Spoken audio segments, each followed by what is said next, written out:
Nako, eto po mga kabida, magbigay na po tayo ng reaction po, ano. Meron pong hamon po ito kung si Attorney Israelito Torion, ano, mga kabida.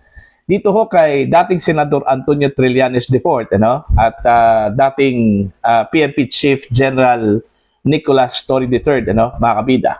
Ito po'y patungkol ho sa claim ni Trillanes, mga kabida, na ito daw mga private jet at saka helicopter daw, ano, na pagmamay-ari po ni Pastor Apollo C. Quiboloy at ng KOJC po, ano, mga kabida. Ang totoong may-ari daw dito si dating Pangulong Rodrigo Roa Duterte, ano.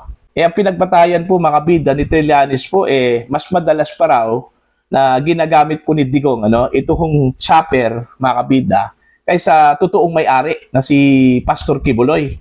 Okay? Yun yung kanyang isiniwalat po sa media po, ano, mga kabida. Kaya, eto po, naghamon ito hong si Attorney Israelito Torion, ang legal counsel po, mga kabida, ng KOJC at ni Pastor Quiboloy.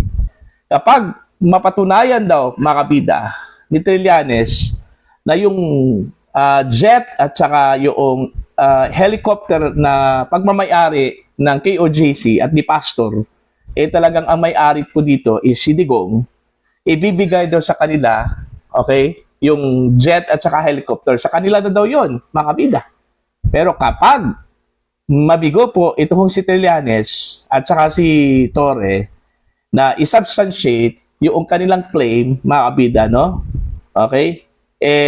Papuntahin daw sila sa Davao at linisin nila yung buong hangar po at yung helicopter pati yung jet po, ano, mga kabida, ni Pastor Apollo C. Quiboloy. Narito, pakinggan muna natin ito hong challenge po, ano, ni Attorney Bobby Torion, at saka pagkatapos yan, magre-react po tayo, ano, mga kabida. Trillanes and Nicolas Torre, I extend this challenge. This is the deal. Substantiate your claims that PRRD owns the KOJC chopper and plane. Present irrefutable ownership documents and legal proof here today. If you succeed, they are yours. But if you fail, as we expect, you have to go to Davao City. Cleanse the airplane hangar yourselves with your tongue. Deal? And why are we here again? Because in a media interview, ang sabi kasi ni Senator Trillanes, sabi niya, ang non-cover namin yung mga private jet or helicopter na binibili ni Pastor Quiboloy, sa kanya yun, kay Duterte. Kasi, pag titingnan mo, mas madalas pa siyang gumamit kaysa sa true owner, kaysa kay Pastor Apollo Quiboloy. Kailan niya ito sinabi? April 27, 2026, sa interview niya kay Karen Davila sa Head Start. Now, bakit kami kailangang rumispondi dito? Kailangan naming rumispondi dito kasi napakabigat po ng kanyang akusasyon. He is practically accusing my client, yung aming minamahal na pastor, no, na siya po ay guilty ng violation ng AMLA law. And in conspiracy pa siya ni former President Rodrigo Roa Duterte. Alam mo, yung violation na yan under the AMLA law, may imprisonment yan, 4 to 7 years yan. Tsaka, meron pa niyang forfeiture of the assets. Not only that, the public officer who will be pronounced guilty will suffer either temporary or full disqualification to hold public office. Imagine that. That is a very grave accusation. So we are here because he is imputing a crime against KOJC as well as Pastor Apollo C. Quiboloy. Ayon po, ang tindi po ng hamon po, ano, mga kabida. Mantakin nyo, ibibigay daw kina Trillanes at Torre, ano, yung jet at saka yung helicopter po, ano, mga kabida, kung mapapatunayan po nila, mga kabida, na yung mga assets na yon pagmamay-ari po, ano, ni Digong, dating Pangulong Rodrigo Roa Duterte po, ano, mga kabida, ano po. Alam naman po natin, ano, ito kung si Trillanes, kahit ano-ano na lang po yung kanyang inaakusa po, mga kabida, ano, Napatunayan na po na mali-mali po yung kanyang mga akusasyon. Unang-una po, kung maalala po ninyo mga kabida, no? 'Di ba naglabas po siya ng mga dokumento, ano? Meron daw bank account si Digong, okay, sa BPI, ano, mga kabida, noong 2016, 'di ba? Nung kasagsagan po makabida ng pagtakbo po ni dating Pangulong Rodrigo Duterte bilang Pangulo po ng Pilipinas, ano, mga kabida.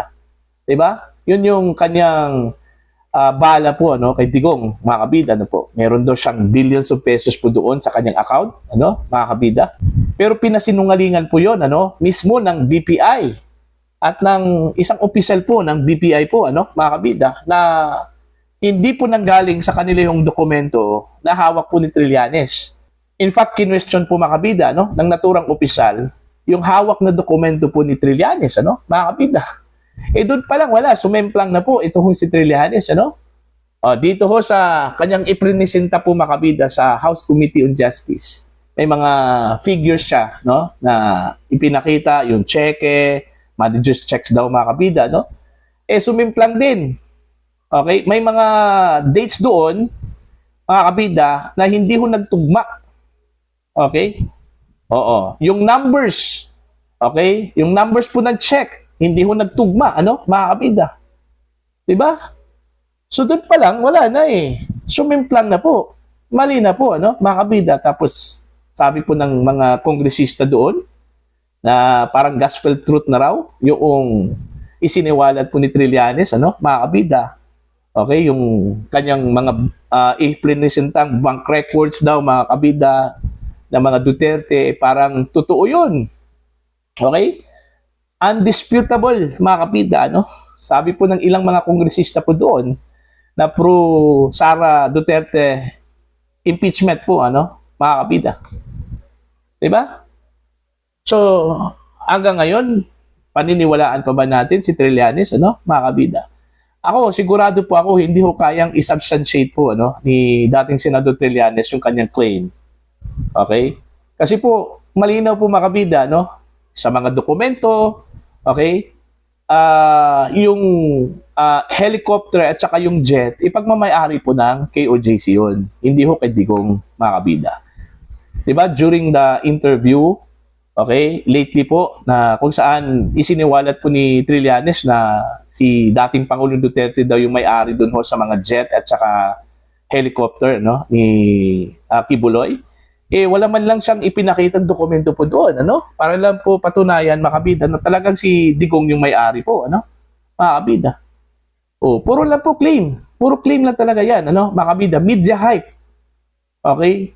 Para lang po ilagay po sa isip at saka sa mindset po ng mga Pilipino na ganito po yung mga Duterte. Okay? Simpleng bilyonaryo daw, ano? Mga kabida. Doon lang sa ipinakita po ng AMLAC, wala naman pong nakalagay po doon na amount, billion of pesos po, ano, mga kabida, doon sa bank records, di ba? Yung kanilang kiniklaim po mga kabida na 3.90 something billion pesos daw na amount, suma total po yun eh. Sa lahat ng mga transaction po, ano, mga kabida, paano ho nagkaroon po ng exact amount po, ano, na 3 billion plus doon ho sa bank account, mga kabida, wala hong nakita po doon. See? So kung pakinggan po natin yung narrative po nila, no, mga kabida, kung ikaw po ay wala kong pakialam, okay, para kang tanga, maniniwala ka talaga, no, mga kabida. Diba? See? Ganun lang po yon. At maganda po yun, mga kabida, i-substantiate po ni Trillanes yung kanyang claim para at least malaman po natin yung totoo kung talaga bang si Digong yung may-ari. Okay? Pwede naman po niyang ipakita yan, ano? Lalong-lalo na po during the impeachment po, ano, against the Vice President, mga kabida. Diba? Nung sinabi po yan niya sa media, pwede naman po niyang ipinakita po, mga kabida, yung dokumento po, ano, na magpapatunay po na si Digong yung may-ari po ng mga helicopter. Hindi ho, puro lang salita, ano, mga kabida. Diba? So, ganun lang po yun. So, sino yung paniniwalaan po natin? Yung may mga dokumento po na si Atty. Torion o si Trillanes na walang dokumento na claim lang po sa kanya, no, mga kabida. Diba? So, yun po, no? Masarap po, no? Kunin yung helicopter at saka yung jet, Okay? Dapat po maghanap po ng paraan po si Trillanes, ano, mga kabida, na makuha po niya yung helicopter at saka yung jet, no? Sa pamamagitan po ng mag-present po siya ng ebidensya po. Okay? Paraan na po yan, ano? Problema na po yan ni Trillanes po, mga kabida. Paano ho niya makuha o masecure yung evidence po, no? Na magpapatunay na si Digong po ang may-ari. Okay? Kung magawa po niya yan, mga kabida, ayun, sa kanya na yung helicopter at saka yung jet po. Kasi ang mahal po niyan, ha? Okay? I don't know kung afford yan, ano, ni Trillanes na bumili ng ganyan. Instant yun. Challenge po yun, ano, kay Trillanes, mga kabida. So, this is the chance, okay, para po makuha ni Trillanes yung jet at saka helicopter. Okay? Maghanap ka ng paraan para ipakita mo yung ebidensya, yung dokumento na ang nagmamay-ari po doon ay si Digong. Wala hong patumpik-tumpik na po, ano? Ito hong si Torion, kung may ilatag po, may pakita po, mga kabida ni Trillanes yung mga ebidensya, o sa kanya na yun. Kunin niya yung jet at saka helicopter dun ho sa hangar po ng KOJC, ano? Sa Davao City. Okay? Ilipad po niya yun, papuntang Maynila. O, di ba? So, at least may instant helicopter na po at saka jet ito kung si Trillanes, ano? Mga kabida. Kung magaling po si Trillanes, maghanap po ng ebidensya, kaya po niya yon. Okay? Ako, challenge ko na rin yun kay Trillanes po, mga kabida, no?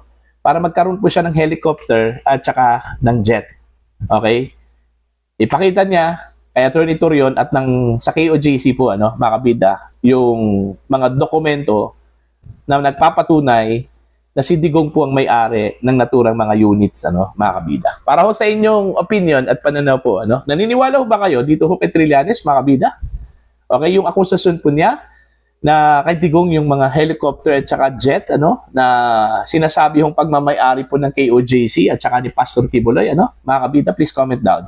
Sa mga hindi pa po subscriber po sa akin channel, please subscribe. Just click the subscribe button, click the notification bell, click all para updated po kayo, mga kabida, sa aking mga uploads. Maraming salamat po sa inyo lahat.